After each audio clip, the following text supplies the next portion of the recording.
I was 10 years old when Grandma came to live with us. It was about 6 months after Granddad passed away, and I guess, looking back, she must have been lonely in that big house of theirs, rattling around with only the grief and memories for company. So despite a few protests from Mom, my parents took her in. There were no protests from me. None at all. Grandma was loud and fun, and I loved her. She had an almost limitless supply of boiled sweets, and she'd always slip me a couple whenever she saw me. She was always the first to stick up for me when I got in trouble too. But it was her stories I loved best. Grandma had all kinds of stories.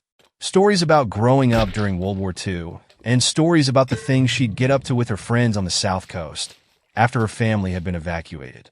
Sad stories, funny stories, adventure stories.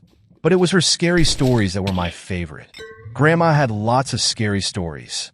She told me she dabbled in the occult when she was a teenager, trying out Ouija boards with her friends. Tarot cards, fortune-telling, all that stuff. Most of the stories I'd laugh off or forget about not long after she was done telling them. But there were a couple that really did spook me a bit. I was only 10 at the time.